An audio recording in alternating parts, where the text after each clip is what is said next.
sebenarnya ingin menyentuh kepada fokus, di mana fokusnya sebenarnya. Silakan. Okey, terima kasih. Bismillahirrahmanirrahim. Alhamdulillah kepada tuan dan puan yang ada di studio pada pagi ini dan juga kepada para penonton yang ada di rumah, di office atau di mana-mana saja. Selamat pagi. Assalamualaikum warahmatullahi wabarakatuh. Okey.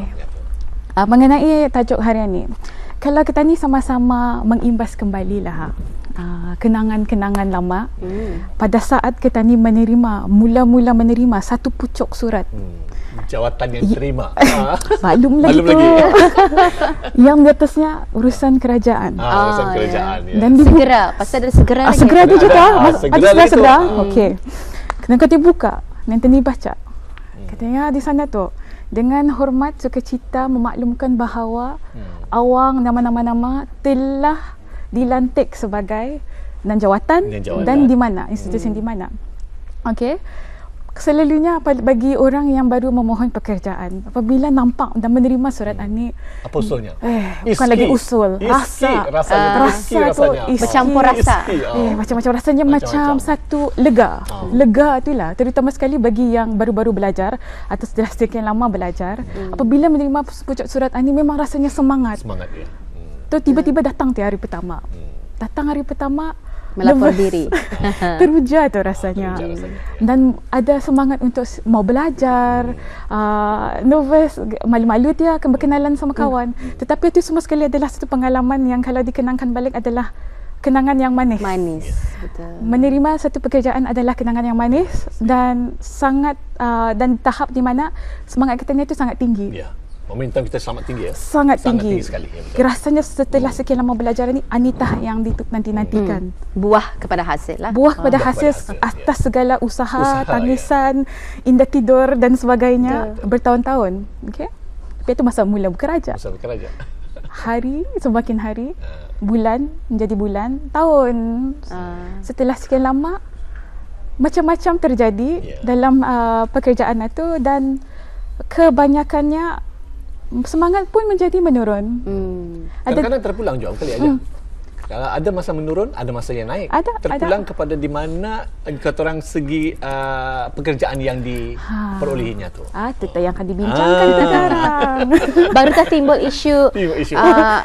Aku memohon ini masa tu pasal mencuba-cuba. Baru macam-macam isu timbul tak? Macam-macam. Jadinya apabila turun sudah semangat, nampak dia datang pun meeting mula-mula 5 minit akhir, lepas itu 15 minit, setengah jam dan seterusnya. Facebook pun lebih banyak dicek daripada Intre. Jadinya macam semangat tu semakin turun. Dan ini adalah satu perkara yang selalunya pada penghujung hari lepas ni bekerja akan mengganggu perasaan kita ni sebenarnya.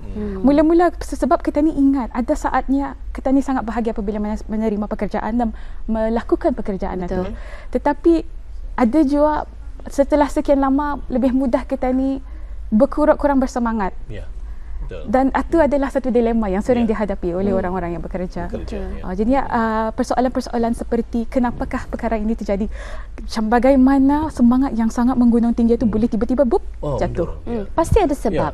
Mungkin kita akan bincangkannya apa yang menyebabkan ianya menjadi punca-punca menurunnya ataupun momentum ketani turun daripada semangat ketani supaya bekerja menjadi indah bekerja. Satu daripadanya mungkin kadang-kadang environment di tempat kerja tu, kadang-kadang tempat kerja tu kurang menyenangkan.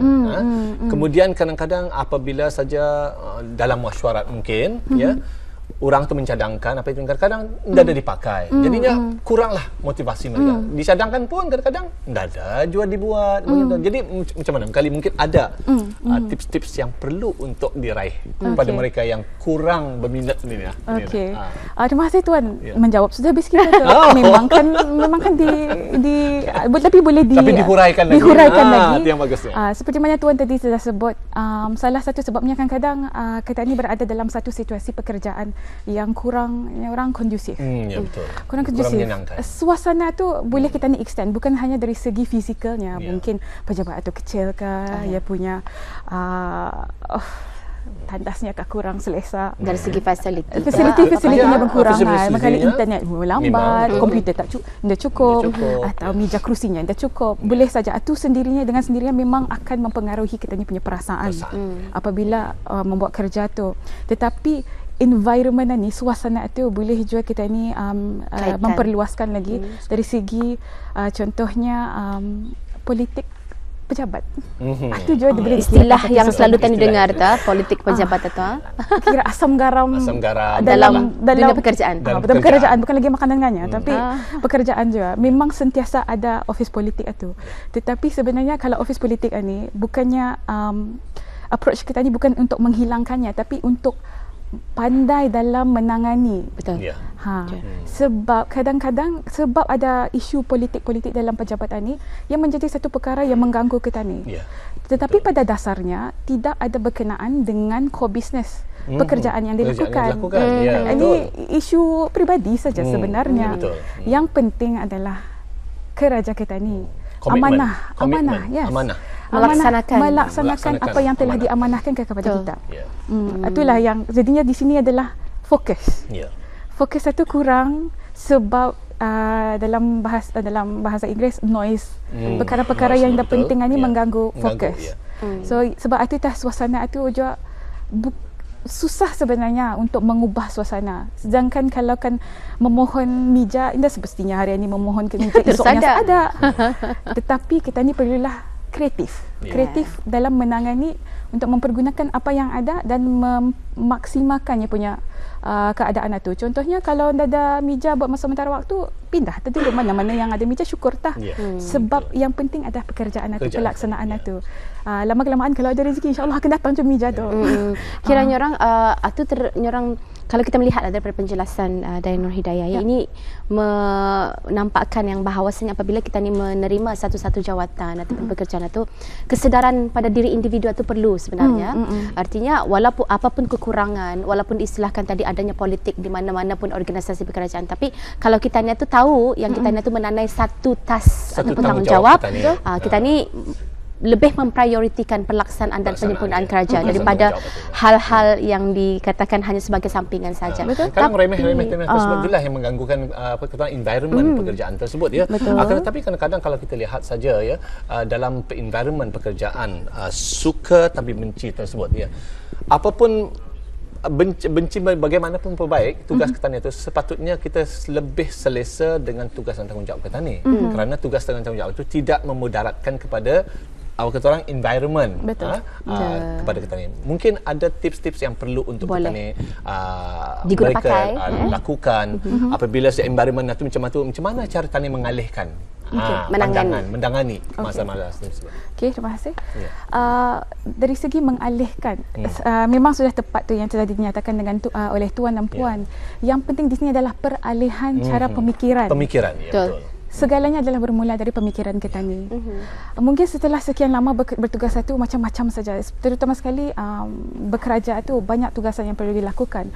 Jadi yang penting dan mungkin itu adalah satu tanda bahawa adalah masanya untuk memohon cuti mandatory.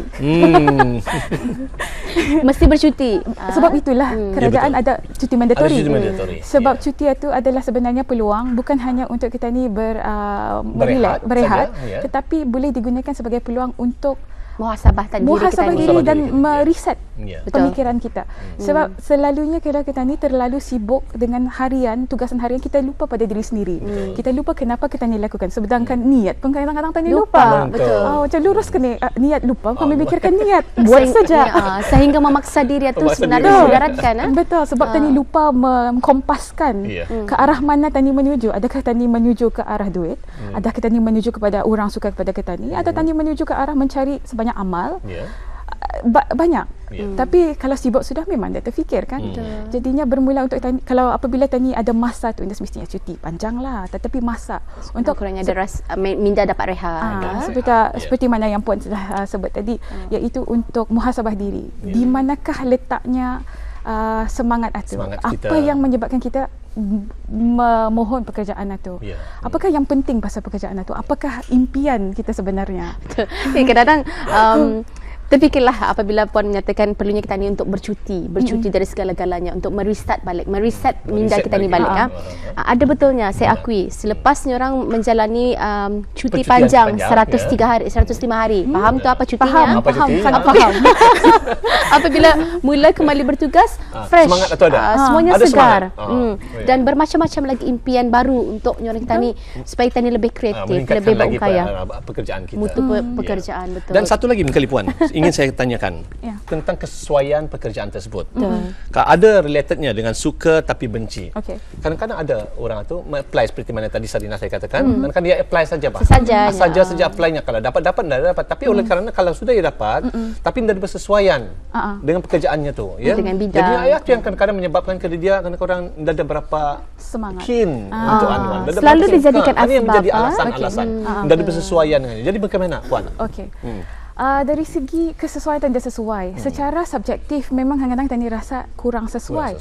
Tetapi dalam mendapatkan pekerjaan kita ni sudah melalui beberapa proses. Dan bukan yang dinilai oleh pihak yang menggaji kita ni tu. Diorang akan melihat sesuai ke tidak sesuai. Mungkin pada mulanya kita ni apply saja. Tetapi majikan kita ni itu sudah nampak, oh sebenarnya orang ni sesuai. Ada potensi. Ada potensi. Ya. Ada potensi yang mungkin kita ni sendiri yang memohon itu dah nampak. Ya.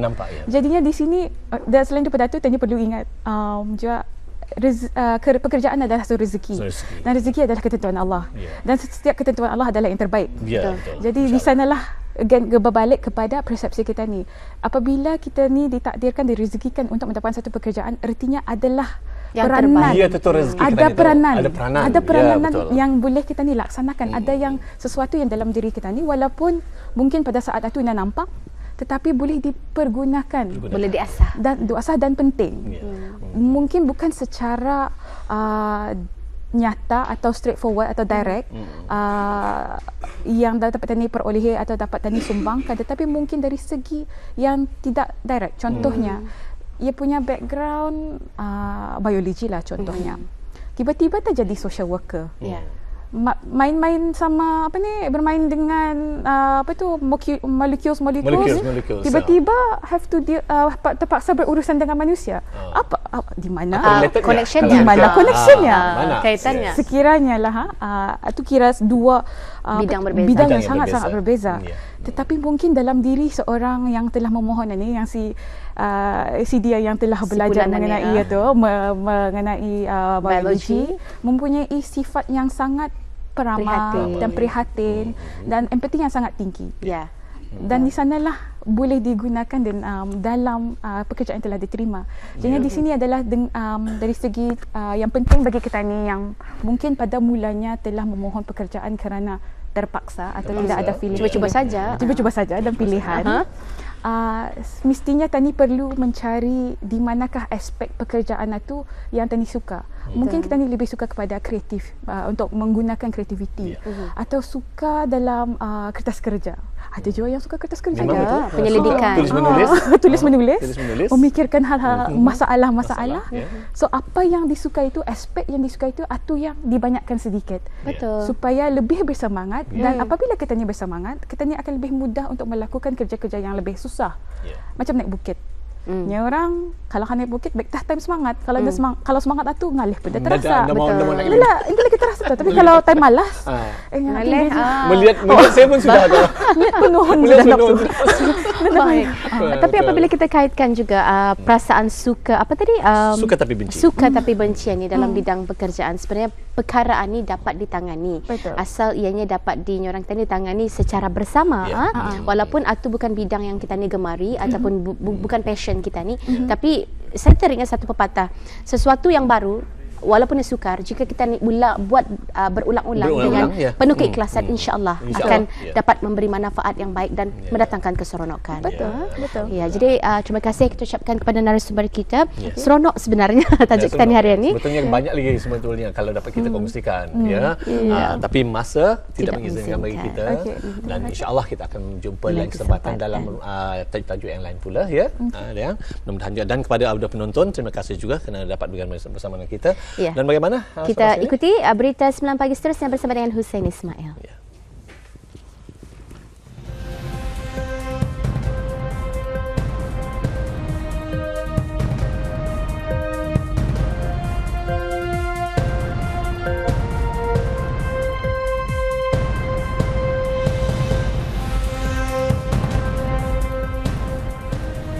Ke bawah Duli Yang Maha Mulia Paduka Seri Baginda Sultan dan Yang di-Pertuan Negara Brunei Darussalam berkenan menerima menghadap Menteri Pembangunan Wanita, Keluarga dan Masyarakat Malaysia yang dalam rangka lawatan kerja di negara ini.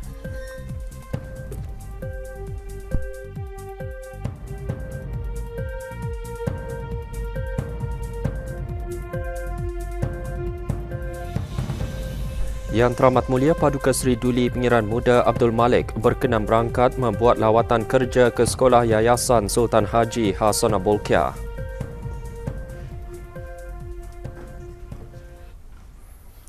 Assalamualaikum warahmatullahi wabarakatuh. Bismillahirrahmanirrahim. Ke bawah Duli Yang Maha Mulia Paduka Seri Baginda Sultan Haji Hassanah Bolkiah Muizzaddin Wad Daulah Ibni Almarhum Sultan Haji Omar Ali Saifuddin Sa'dul Khairi Waddin Sultan dan Yang di-Pertuan Negara Brunei Darussalam kemarin berkenan menerima menghadap Menteri Pembangunan Wanita, Keluarga dan Masyarakat Malaysia yang dalam rangka lawatan kerja di negara ini. Majlis berlangsung di Istana Nurul Iman. Ke bawah Duli Yang Maha Mulia Paduka Seri Baginda Sultan dan Yang di-Pertuan Negara Brunei Darussalam berkenan menerima menghadap Yang Berhormat Datuk Seri Rohani binti Abdul Karim. Hadir Pesuruhjaya Tinggi Malaysia ke negara ini Tuan Yang Terutama Datuk Awan Sahak bin Awan Saleh dan Ketua Setiausaha Kementerian Pembangunan Wanita, Keluarga dan Masyarakat Malaysia yang berbahagia Datuk Sabariah binti Hassan. Juga hadir Menteri Kebudayaan Belia dan Sukan Yang Berhormat Pihin Orang Kaya Pekerma Laila Diraja, Datuk Seri Setia Awang Haji Hazair bin Haji Abdullah, Setiausaha Tetap di Jabatan Perdana Menteri Datuk Paduka Awang Haji Muhammad Juwanda bin Haji Abdul Rashid dan Setiausaha Tetap di Kementerian Kebudayaan Belia dan Sukan Datuk Paduka Haji Muhammad Hamid bin Haji Muhammad Jaafar.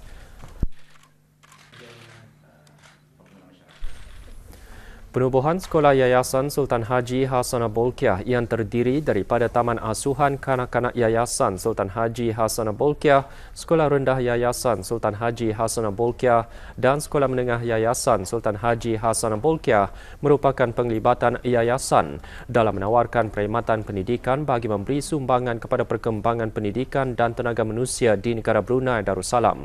Kemarin, Sekolah Yayasan Sultan Haji Hassanah Bolkiah menjadi tumpuan lawatan kerja Yang Teramat Mulia Paduka Seri Duli Pengiran Muda Abdul Malik, Ibni ke bawah Duli Yang Maha Mulia Paduka Seri Baginda Sultan Haji Hassanah Bolkiah Muizzaddin Wad Daulah, Pengerusi Jemaah Tadbir Yayasan Sultan Haji Hassanah Bolkiah. Keberangkatan Yang Teramat Mulia di Sekolah Yayasan Sultan Haji Hassanah Bolkiah dijunjung oleh Menteri Pembangunan Yang Berhormat Pihin Orang Kaya Indra Pahlawan, Datuk Seri Setia Awang Haji Suyoy bin Haji Osman selaku Pengerusi Lembaga Pengarah Yayasan, Menteri Keuangan kedua di Jabatan Perdana Menteri Yang Berhormat Pihin Orang Kaya Laila Setia, Datuk Seri Setia Awang Haji Abdul Rahman bin Haji Ibrahim selaku Timbalan Pengerusi satu Lembaga Pengarah Yayasan. Menteri Pendidikan Yang Berhormat Pihin Orang Kaya Seri Kerna Datuk Seri Setia Awang Haji Abu Bakar bin Haji Apong, Timbalan Pengerusi dua Lembaga Yayasan, Timbalan Menteri Hal Ehwal Ugama Pengiran Datuk Paduka Haji Bahrom bin Pengiran Haji Bahar yang juga Ahli Lembaga Pengarah Yayasan dan Ahli-Ahli Lembaga Tadbir Sekolah Yayasan Sultan Haji Hassanah Bolkiah. Acara bermula dengan bacaan surah Al-Fatihah dan doa selamat dipimpin oleh Timbalan Menteri Hal Ehwal Ugama.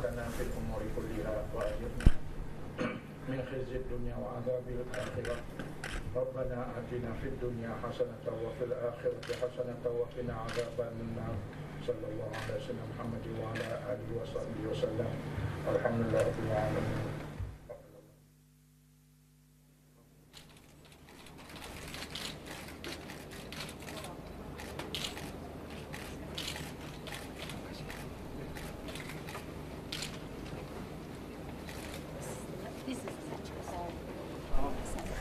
Taman Asuhan Kanak-kanak Yayasan Sultan Haji Hassanah Bolkiah ditubuhkan atas dasar keprihatinan mengenai pentingnya pendidikan kanak-kanak dari peringkat awal lagi demi pembangunan masyarakat serta sebagai sumbangan yayasan ke arah melahirkan generasi masa depan yang lebih cemerlang.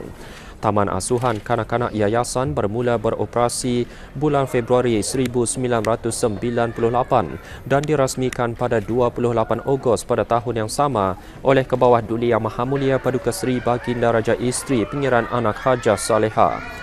Taman asuhan ini dilengkapi dengan alat-alat moden dan persekitaran yang menarik. Kurikulum di sekolah itu merupakan integrasi kemahiran akademik dan nilai-nilai Islam. Kebudayaan Melayu berkonsepkan Melayu Islam Beraja. Sejak awal penubuhannya, hanya 63 pelajar yang berdaftar dan kini bilangan pelajar meningkat kepada 574 pelajar. Antara pelajarnya, Cucunda Kebawah Duli Yang Maha Mulia, Yang Amat Mulia Pengiran Anak Rakikah Ra'yatul Bolkiah dan Yang Amat Mulia Pengiran Anak Raihana Hanaul Bolkiah.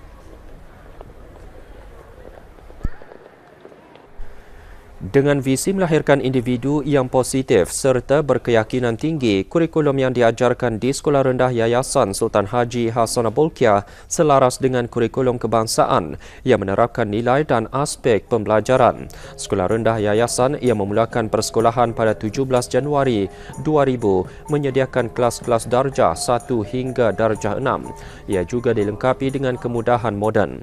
Sekolah ini juga menunjukkan peningkatan konsisten dengan jumlah pelajarnya pada awal penubuhannya ialah hanya 103 orang dan kini meningkat kepada 935 pelajar.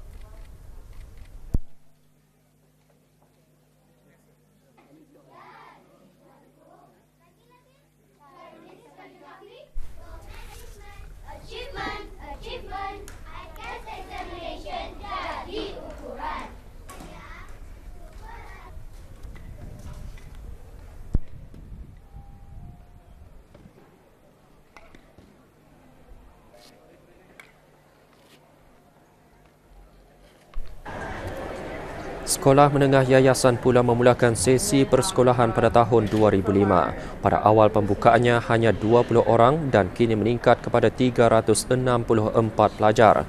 Sekolah menengah ini menyediakan perkhidmatan pendidikan melalui pengajaran secara sistematik dan strategik bagi memberikan perkhidmatan pendidikan peringkat menengah yang terbaik dan berkualiti selaras dengan visi untuk menjadikan sebuah institusi pendidikan menengah yang cemerlang. Salah satu matlamat yayasan dalam bidang pendidikan ialah memberi bantuan ke atas penyelidikan dan perkembangan yang dikendalikan oleh institusi pengajian tinggi dan agensi-agensi yang berkenaan bagi kepentingan kemajuan saintifik, teknologi dan kemasyarakatan. Keseluruhan jumlah pelajar di ketiga-tiga sekolah tersebut ialah lebih 1,750 orang dengan tenaga pengajar seramai 162 orang.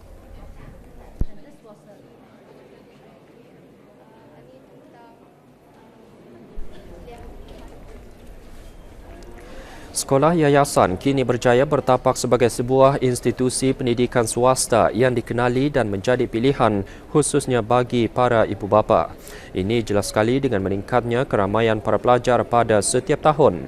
Antara tarikan sekolah ini, keunikan sistem pengajaran dan pembelajaran yang dipraktikan, rekod pencapaian akademik yang cemerlang, penglibatan aktif guru-guru dan pelajar dalam aktiviti kurikulum, penyediaan kemudahan pengajaran dan pembelajaran yang terkini dan suasana persekitaran sekolah yang sangat kondusif.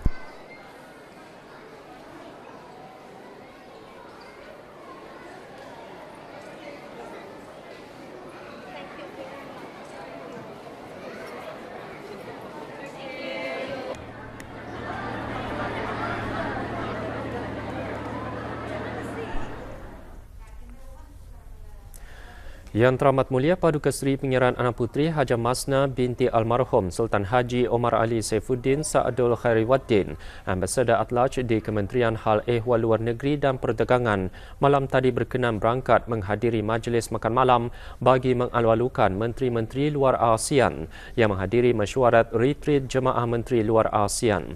Majlis berlangsung di Magellan Sutra Harbour Resort, Kota Kinabalu, Sabah. Majlis makan malam diberikan oleh Menteri Hal Ehwal Luar Negeri Malaysia Yang Amat Berhormat Datuk Seri Anifah Haji Aman. Mengiringi keberangkatan Yang Teramat Mulia ialah Yang Amat Mulia Pengiran Lela Cetria Sahibun Najabah Pengiran Anak Haji Abdul Aziz bin Pengiran Jaya Negara Pengiran Haji Abu Bakar. Juga hadir Ketua Menteri Sabah Yang Amat Berhormat Datuk Seri Panglima Musa Haji Aman.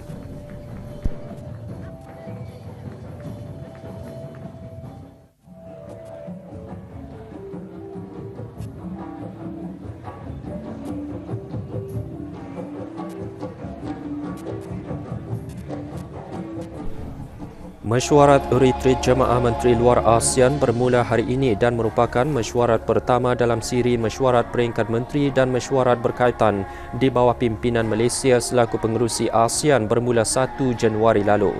Mesyuarat selama 2 hari yang berlangsung di Magellan Sutra Harbour Resort antara lain akan menumpukan kepada usaha membangun komuniti dan integrasi serta pertukaran pendapat dalam kalangan Jemaah Menteri Luar ASEAN mengenai visi komuniti ASEAN pasca 2015. Tema Rakyat Kita, Komuniti Kita, Visi Kita dipilih menjadi tema pada tahun ini. Majlis diserikan dengan persembahan kebudayaan yang memaparkan keindahan dan kerukunan serta perpaduan puak-puak yang bermastautin di Sabah.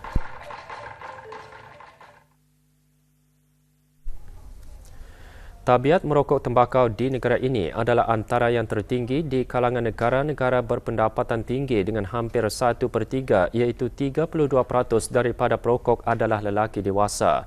Isu tersebut antara perbincangan pada forum sempena kempen kebangsaan membenteras penyakit-penyakit tidak berjangkit di daerah Tutong kemarin.